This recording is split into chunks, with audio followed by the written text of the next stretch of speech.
Social media पर चल रही इस वक्त सबसे बड़ी कंट्रोवर्सी में हर दिन नए खुलासे हो रहे हैं। तो अब जो खुलासा हो रहा है उससे आप भी हैरान हो जाएंगे। तो अभी तक हमने ये देखा है कि एक पत्नी है जो बहुत पीड़ित है, जिसका पति उसे छोड़कर किसी दूसरी औरत के पास चला गया है। वो बेचारी है और बहुत ही दुख से अपने एक बच्चे को पाल रही है। ये स्टोरी हम देखते आए हैं और आपको याद होगा, एक करवा चौथ का वीडियो आता है और एक पत्नी करवा चौथ का व्रत रखती है अपने पति के लिए, और उस व्रत को तोड़वाने के लिए उसका पति उसके पास नहीं आता है। वो रोकर वीडियो बनाती है और सोशल मीडिया पर वो वीडियो वायरल हो जाती है। और हम जैसी महिलाएं, जो इमोशनल महिलाएं हैं, जो महिलाओं को सपोर्ट करना चाहते हैं, जो ये चाहते हैं कि किसी महिला के साथ गलत ना हो, वो रोने लगते हैं। और हम भी ये वीडियो बनाते हैं कि ये गलत हुआ है उस पत्नी के साथ और इसे न्याय मिलना चाहिए। लेकिन हमें तो पर्दे के पीछे की कहानी पता ही नहीं थी कि पीछे तो कुछ और ही चल रहा था। ओह गॉड, अब वो सामने आ रहा है और कैसे लोग हैं वो भी पता चल रहा है। तो मैंने एक वीडियो बनाई और मैंने ये कहा कि अज्जू की फैमिली आखिर क्यों बार बार एल्विश का नाम ले लेती है, उसे घसीट लेती है, और एल्विश की माँ जो इतनी सीधी सादी हैं उन्हें घसीट रही है कि उन्होंने कीर्ति मेहरा का बाल पकड़ पकड़ कर मारा।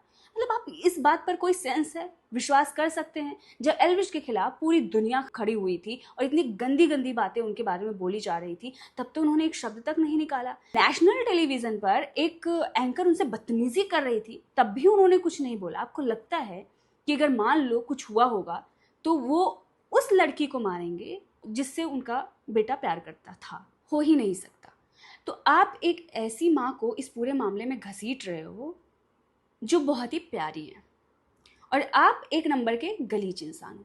मतलब गलीच इसलिए बोल रही हूँ क्योंकि इन्होंने पर्सनल अटैक मुझ पर किया है, तो वो मैं लास्ट में उस पर चर्चा करूंगी, क्योंकि मैं पहले भी बोला हुआ है इन लोगों को मैं फुटेज नहीं देना चाहती हूँ, क्योंकि बहुत ही नीच और घटिया लोग हैं। इनके मुंह से सिर्फ गंद निकलता है, ये बदतमीजी पर उतारू हो जाते हैं। और ये पूरा मामला जुड़ा हुआ है एल्विश और कीर्ति से, खासकर कीर्ति मेहरा से, जिन्हें लोग पसंद करते हैं, उनके जानना चाहते हैं। अगर उन्हें ये लोग ना बदनाम करें या उन्हें ना इस अपने कंट्रोवर्सी में इस्तेमाल करें तो उन्हें ज़ीरो कवरेज मिलेगी। कोई इनको नहीं जानता, इस गलीच इंसान को तो कोई नहीं जानता जो ये एक विमल पान मसाला है। तो इसके बारे में लास्ट में चर्चा करेंगे, वो पार्ट मिस मत करिएगा, थोड़ा इंटरेस्टिंग होने वाला है। तो होता क्या है, मैं स्टोरी पर वापस आती हूँ। जो एक बेचारी पत्नी है, तो बेचारी पत्नी की असलियत ये है, जैसा कि सोशल मीडिया पर ही हमें पता चला था। आपको याद होगा, कीर्ति मेहरा के भाई ने स्टेटस लगाया था कि उसका बेचारी पत्नी का बॉस के साथ अफेयर चल रहा था, और शादी से पहले भी उसने पति को चीट किया था। उसके बाद पति ने माफ़ कर दिया था, लेकिन शादी के बाद भी उसने चीट किया। तो उसका और उसके पति का पहले से ही मैटर चल रहा था और बात डाइवोर्स तक आ गई थी। तो उस पत्नी ने खुद ही अपने पति को डाइवोर्स देने के लिए कहा, और उसने उसके मुंह पर डाइवोर्स पेपर फेंक दिया और उसने कहा कि मैं अमेरिका जाऊंगी और मैं वहां जाकर सेटल हो जाऊंगी 4 लड़कों के साथ। और ये पूरी स्टोरी सोशल मीडिया पर है, आप जाकर देख सकते हैं जो भी चल रहा है। अब फिर क्या होता है कि वो इंसान, जब ये पूरा मैटर चल रहा होता है, वो घूमना शुरू कर देता है और वो एक ग्रुप बनाता है जिसमें एक लड़की आती है। लड़की अच्छी है, अच्छा कमा रही है, सुंदर दिखती है। तो पत्नी इनसिक्योर हो जाती है कि ओह माय गॉड, ये इसके साथ कैसे घूम सकता है, जबकि उसकी सिर्फ दोस्ती होती है और अभी भी वो दोस्ती ही है। लेकिन वो कहती अब मैं बदनाम करूंगी, और फिर पूरे दिन सोशल मीडिया पर आकर, यूट्यूब पर पूरे दिन ये ऐसा है वो ऐसा है, लेकिन एक भी प्रूफ नहीं दिया जाता है। पिछली बार भी जब मैंने इस पर वीडियो बनाई थी तो मुझ पर भी पर्सनल अटैक किया गया कि तुझे प्रूफ दूंगी, आज तक वो प्रूफ नहीं आया। तो भाई क्रिएटर हैं, वो चर्चा करेंगे, और मैंने जैसा कि बोला है कि पब्लिक फिगर से मामला जुड़ा हुआ है तो बात तो होगी। या तो आप हाई कोर्ट जाइए और वहाँ से अपने जो राइट्स हैं उसे प्रोटेक्ट कर लीजिए। इतना मतलब अपने आप को महत्व देने की कोई ज़रूरत नहीं है। बस 2 काम करो, एक कीर्ति मेहरा का नाम लेना छोड़ दो, और दूसरा ये है कि एल्विश को पूरे मामले में घसीटना छोड़ दो। तो वैसे भी तुम्हें फुटेज नहीं मिलेगी, तुम्हें अपने राइट्स प्रोटेक्ट करने की कोई ज़रूरत नहीं है। तो चलिए आते हैं बैक टू स्टोरी। अब उसमें एंट्री हो जाती है कुछ गंवारों की, गलीचों की, जो आते हैं और बोलते हैं कीर्ति मेहरा को तो इसकी माँ ने घसीट घसीट के मारा था और ऐसा हुआ था, मेरा भाई मुझे गाली दे रहा है। अब ये लोग इसलिए करने लगते हैं क्योंकि उन्हें चाहिए प्रॉपर्टी। एक भाई गलत हो सकता है, क्या दूसरा भी भाई गलत हो सकता है? तो ये आप वीडियो देखिए। इतने सारी रील्स कट रही है मेरे को, मतलब मेरा इनबॉक्स भरा पड़ा है, इतने मैसेज, इतने कमेंट। तो मेरे को कमेंट कर रहे हैं इधर की बातें उधर की बातें। एक तो बात मैं क्लियर कर दूं भाई, ये गोल्ड गोल्ड की बात चल रही है भाई, ये गोल्ड वो गोल्ड, ये गोल्ड की बातें इतने दिनों से अभी क्यों आई है? ये सोचने वाली बात है। और ये गोल्ड जो था ना, ये 2006 में मेरी शादी में, मेरे बड़े भाई की शादी में ना, मम्मी पापू ने जैसे हमारी जो मेरी वाइफ है, भाभी होगी, उनको जैसे स्त्री धन होता है ना, गिफ्ट करते हैं अपनी जैसे बहू को, तो वो तो सोना था वो, तो वो सोना था वो। और वो था 70-75 के बीच में है, मतलब इतना थोड़ा सोना था वो। 1 किलो जो कह रहे हैं 1 किलो सोना है, ये सोना है। पहली बात तो वो सोना भाई हमारा है, ठीक है, मम्मी पापा ने दिया है। उसमें किसी का पहले बात तो ये सवाल नहीं उठना चाहिए कि भाई ये सोना कहाँ है, या कोई भी पूछ रहा हूँ, मैं किसी का नाम नहीं ले रहा। वो आपको पता होगा कौन पूछ रहा है, कौन सवाल पूछ रहा है, भाई सोना कहाँ है, वो खा गया, फलाना खा गया, वो ले गया। भाई सोना सेफ है, घर में सोना है, कहीं बाहर नहीं गया, किसी बाहर वाले को नहीं खाया, नहीं किसी ने ले गया, नहीं कुछ है, ठीक है। और आज मुझे सोने के बारे में सही बताऊं तो मैं पिछले 1.5-2 साल से पूछ रहा था सोने के बारे में, कि सोने के बारे में थोड़ी मतलब पता होनी चाहिए कहाँ है कहाँ नहीं है, कि उसमें मेरी भी चैन है। तो मैं सोच रहा था कि चैन मैंने कड़बड़ा ऐसा बनवाने की, तो उसके कोई जवाब नहीं दे रहा था। तो मुझे थोड़ा सा उस पर वो था कि यार मतलब कि कहाँ है कहाँ नहीं है। पर अब मुझे जैसे सारी बात आज क्लियर हुई है कि मैंने भी हर चीज़ के बारे में पता करी है।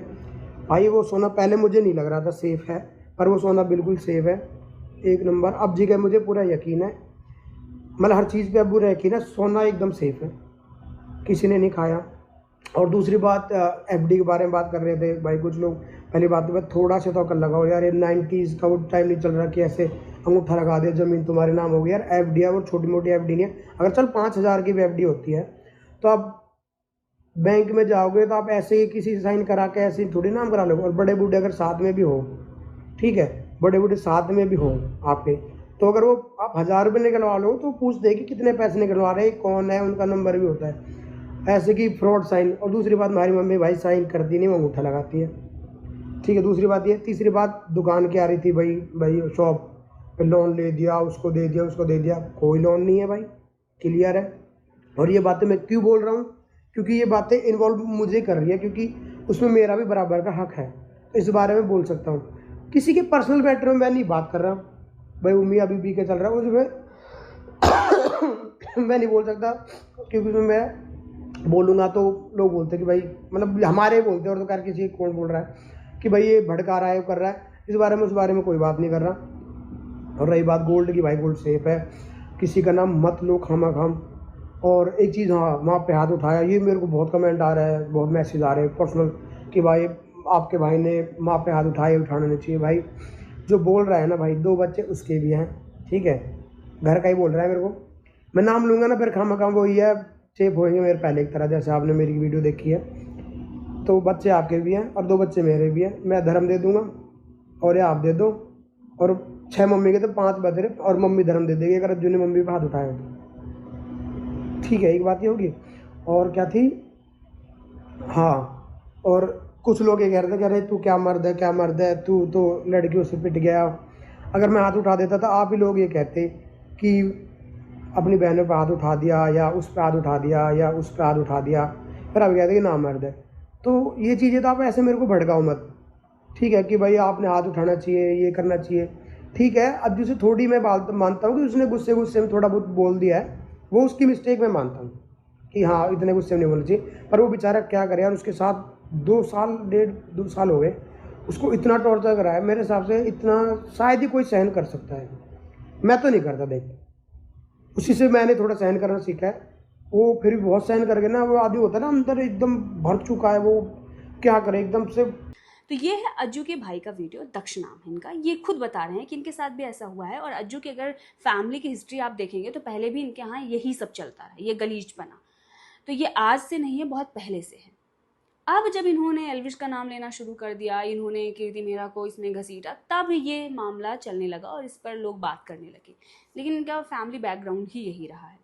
तो एजुकेशन नहीं होगी, जो बेसिक एजुकेशन नहीं होगी, तो यही होगा। अब कीर्ति मेहरा ने इस पर बहुत सारे रिप्लाई दिए हैं, उनका बहुत सारा रिएक्शन आया है, तो उस पर हम अगली वीडियो में बात करेंगे, क्योंकि ये वीडियो बहुत बड़ा होने वाला है।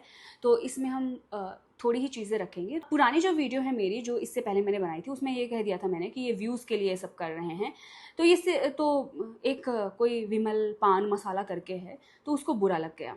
तो उसने मेरे बारे में बहुत ही घटिया चीज़ें बोली, तो उस पर मैं आती हूँ।